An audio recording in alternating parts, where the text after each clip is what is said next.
Bismillahirrahmanirrahim. Assalamualaikum warahmatullahi wabarakatuh. Innal hamdalillah nahmaduhu wa nasta'inuhu wa nastaghfiruhu wa na'udzu billahi min syururi anfusina wa min sayyiati a'malina. May yahdihillahu fala mudhillalah wa may yudlil fala hadiyalah. Asyhadu an la ilaha illallah wahdahu la syarikalah wa anna Muhammadan abduhu wa rasuluhu la nabiyya ba'dah. Puji syukur marilah kita panjatkan kepada Allah Subhanahu wa taala yang telah memberikan kita beribu-ribu nikmat, di antaranya nikmat iman, nikmat Islam, serta nikmat sehat walafiat, sehingga kita bisa menjalankan aktivitas di bulan suci Ramadan ini. Salawat dan salam senantiasa tercurahkan kepada Nabi kita, pujaan hati kita, kekasih hati ribuan jutaan muslim di dunia, yakni Nabi Muhammad Sallallahu Alaihi Wasallam. Ayah, bunda, dan anak-anak kelas 1 sampai kelas 9 SIT At-Taqwa Garuda yang dirahmati Allah Subhanahu wa taala. Alhamdulillah, pada kesempatan ini saya akan menyampaikan tentang kiat-kiat atau tips-tips membangun cinta bersama Al-Quran. Allah Subhanahu wa ta'ala berfirman, wa uhiya ilayya hadzal Qur'anu li'unzirakum bihi wa man balagh, yang artinya, dan Al-Quran ini diwahyukan kepadaku agar dengan itu aku memberi peringatan kepadamu dan kepada orang yang sampai Al-Quran kepadanya. Quran Surah Al-An'am ayat 19. Kita harus yakin dulu bahwa Al-Quran itu mulia. Segala sesuatu yang ada kaitannya dengan Al-Quran Allah muliakan. Malam turunnya jadi malam kemuliaan Lailatul Qadar. Bulan turunnya di bulan Ramadan jadi bulan yang paling mulia. Tempat turunnya Mekah dan Madinah menjadi kota yang paling mulia. Malaikat yang menurunkannya Jibril alaihi salam menjadi malaikat yang paling mulia. Nabi Muhammad Sallallahu Alaihi Wasallam, Rasul yang dipilih untuk menyampaikan Al-Quran, menjadi manusia yang paling mulia.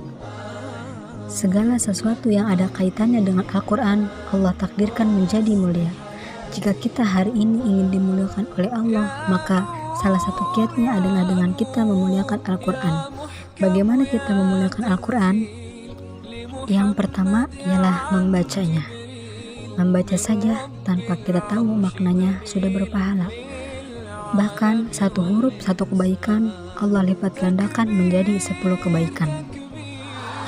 Dalam hadis dikatakan, An Abdullah bin Mas'ud radhiyallahu anhu yaqulu, qala Rasulullah sallallahu alaihi wasallam, man qara'a harfan min kitabillahi falahu bihi hasanatun wal hasanatun bi 'ashri amsalihha.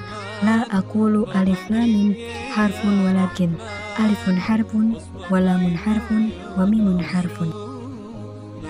Abdullah bin Mas'ud radhiyallahu anhu berkata, Rasulullah Shallallahu alaihi wasallam bersabda, siapa yang membaca satu huruf dari Al-Quran, maka baginya satu kebaikan dilipat gandakan menjadi 10 kebaikan semisalnya.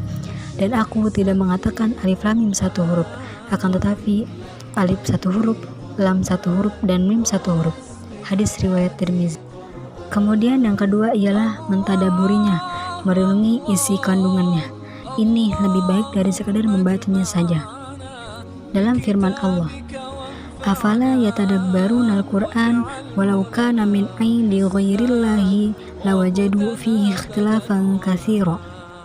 Yang artinya, maka apakah mereka tidak merenungkan Al-Quran? Kalau kiranya Al-Quran itu bukan dari sisi Allah, tentulah mereka mendapat pertentangan yang banyak di dalamnya. Quran Surah An-Nisa ayat 82. Dan yang ketiga, menghafalnya, menjaganya, memeliharanya, tahfizul Quran. Maka ini adalah sebaik-baik bentuk kemuliaan kita terhadap Al-Quran. Karena seorang hafiz atau hafizul Quran adalah seorang hamba yang dipilih oleh Allah. Menghafal Al-Quran banyak sekali keutamaannya. Seorang yang ahli Quran bisa memberi syafaat kepada 7 anggota keluarganya yang divonis Allah masuk neraka bisa masuk surga. Ada beberapa pahala orang yang menghafal Al-Quran. Yang pertama, dia didahulukan untuk menjadi imam ketika sholat berjamaah. Yang kedua, ketika meninggal ia didahulukan. Yang ketiga, diutamakan untuk menjadi pemimpin jika dia mampu memegangnya. Yang keempat, kedudukan hafiz Al-Quran di surga sesuai banyaknya ayat yang dia hafal. Yang kelima, ditemani oleh para malaikat-malaikat Allah. Yang keenam, di akhirat akan diberi mahkota dan pakaian kemuliaan. Yang ketujuh, Al-Quran memberi syafaat baginya. Yang kedelapan, orang tuanya akan diberi mahkota cahaya kelak di akhirat. Kemudian kiat yang lain untuk mencintai Al-Quran adalah dengan taghanni bil Quran, yaitu menghias Al-Quran dengan suara kita yang indah. Ini merupakan salah satu sunnah yang dianjurkan Rasulullah, sebagaimana dalam sebuah riwayat salah seorang sahabat yang bernama Abu Musa al-Asy'ari dipuji oleh Nabi karena memiliki lantunan Al-Quran yang sangat merdu. Ada beberapa irama yang bisa kita praktikkan ketika kita membaca Al-Quran. Salah satunya yaitu nahawan yang biasa kita pakai di Sit At-Taqwa Garuda. Innallaha jamil yuhibbul jamal. Allah maha indah dan mencintai keindahan. Al-Quran ketika sudah dihias dengan suara yang indah, lantunan yang merdu, maka hati kita akan cenderung kepadanya. Kita akan lebih giat, lebih senang menikmati lantunan Al-Quran. Mudah-mudahan ini menjadi awal, menjadi jalan hidayah bagi kita.